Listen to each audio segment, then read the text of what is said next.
అమ్మ చెప్పండి, ఏం జరిగింది నిన్న? మీరున్నారు కదా, ఏమన్నారు మహిళలు, ఏమన్నారు మీతో? మొత్తం తలుపులన్నీ పగలగొట్టేసారమ్మా. మేము ఆపే ప్రయత్నాలు చేస్తే మాకు వల్ల కాలేదు. ఓకే. అందరూ కలిపి 200 ఉన్నారు, జెంట్స్ లేడీస్ కలిసి. ఓకే. అంత ప్రయత్నం చేసినా ఆగలేదు, పగలగట్టుకొని లోపలికి వచ్చేసారు. ఏంటమ్మా ఏంది ఇది, ఏంటి ఏమైంది అంటే, వాడు కావాలి, గిరీష్ కావాలి మాకంటే, సరే ఇంత బలవంతం వద్దు, నేను నా కొడుకు పిలిస్తే వస్తాడు, మాట్లాడదాం, నేను అపార్ట్మెంట్ వాళ్ళని పిలుచుకుంటా, మీరు ఇద్దరం కలిసి మీట్ చేద్దాము అంటే, మేము మాట్లాడడానికి రాలేదే, తన్నడానికి వచ్చినాం అని గొలుసులన్నీ లాగేసిండ్రు. ఈ ఫింగర్ మొత్తం ఈ ఫ్రాక్చర్, ఇవన్నీ కూడా దాడి చేసిర్రు. వాళ్ళు ఏమంటా ఉన్నారంటే, మీరే కారం పొడి తల్లి వాళ్ళపైన ఎదురు దాడి చేసిరు కాబట్టి వాళ్ళు దాడి చేసినామని చెప్పేసి 200 మంది 40 మంది లేడీస్ ఎక్కడ, నేను ఒకదాన్ని ఎక్కడ. గొలుసులు లాగేసిండ్రు, కొట్టిండ్రు, ఇక్కడ అన్ని గీతలు ఉన్నాయి. ఈ చెయ్యి అయితే ఫ్రాక్చర్ చేసేసారు, అక్కడ నోకి ఇక్కడ నోకి మొత్తం. అంతా వచ్చేటప్పుడు అంతా నేబర్స్ అపార్ట్మెంట్ వారు ఎవరైనా వచ్చి ఆపే ప్రయత్నం ఏం చేయలేదు. ప్రతి డోర్ కొట్టుకుంటూ తన్నుకుంటూ వచ్చిండ్రు, బెల్ కొట్టి ప్రతి డోర్ బెల్ కొట్టిండ్రంట. కొట్టేసి సెకండ్ ఫ్లోర్లో ఎన్ని డోర్లు ఉన్నాయో అన్ని డోర్లు కొట్టేసుకొని, మా డోర్ అయితే ఇక చెప్పకండి ఇక, అంత భయం భ్రాంతులను చేసేసారు మమ్మల్ని. మీ కొడుకును పిలుస్తా అన్నప్పుడు వాళ్ళు అంటే ఆగలేదా ఎవరు కూడా? ఆగం, మేము పిలిస్తే మాట్లాడడానికి రాలే, తన్నిపోవడానికి వచ్చినాం. కానీ వాళ్ళు మాట్లాడడానికి వచ్చినామని చెప్పి చెప్తా ఉన్నారు.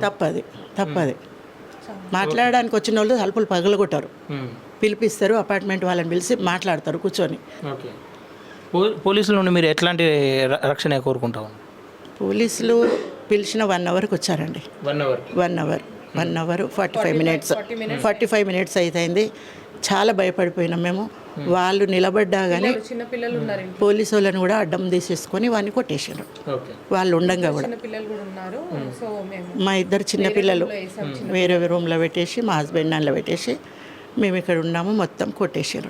ఓకే, ప్రస్తుతం అయితే ఇది ఇక్కడ పరిస్థితి. కుటుంబం కూడా చాలా డిస్టర్బ్ అయి ఉంది కాబట్టి వాళ్ళని ఎక్కువ అడగదలుచుకోలేం. అలాగే ఏదైతే మహిళలు ఎవరైతే దాడి చేశారో దానికి సంబంధించినటువంటి దర్యాప్తు కూడా చేస్తున్నామని చెప్పేసి పోలీసులు చెప్తా ఉన్నారు కానీ ఇప్పటివరకు కూడా ఎఫ్ఐఆర్ చేసినటువంటి దాఖలాలు లేవు. అలాగే ఇంట్లో కూడా చూశారు కదా, అనేక ఆయుధాలతో కావచ్చు, కొన్ని డోర్లు పగలగొట్టే ప్రయత్నాలు కావచ్చు, దాడి చేసే ప్రయత్నం, అంటే మోటివ్ ఖచ్చితంగా దాడి అన్నట్టు క్లియర్గా కనిపిస్తూ ఉంది. సరే, పోలీసులు ఎట్లా స్పందిస్తారని చెప్పేసి వేచి చూడాల్సిన అవసరం ఉంది. నిజంగా ఎవరికైనా మహిళలకు గిరిధర్ వల్ల ఇబ్బంది కలిగి ఉంటే వాళ్ళ అమ్మ కూడా క్లియర్గా చెప్తా ఉంది, నా కొడుకు వల్ల ఇబ్బంది జరిగితే డైరెక్ట్ నా కొడుకును క్షమాపణ చెప్పిస్తా, లేదంటే ఇక్కడనే చెప్తూ కొడతా అని చెప్పేసి వాళ్ళ అమ్మ చెప్పినటువంటి సందర్భాలు ఉంది. కానీ అక్కడ తప్పు చేయకుండా ఏదో క్రియేట్ చేసి ఇక్కడికి రావడం జరిగిందని చెప్పేసి వాళ్ళ కుటుంబ సభ్యులు చెప్తా ఉన్నారు. ఒకవేళ నిజంగానే మా భర్త కావచ్చు, నా కొడుకు కావచ్చు తప్పు చేసి ఉంటే ఆధారాలు చూపించినట్లయితే ఖచ్చితంగా మేమే చర్య తీసుకుంటామని చెప్పేసి వాళ్ళు చెప్తున్నటువంటి సందర్భం.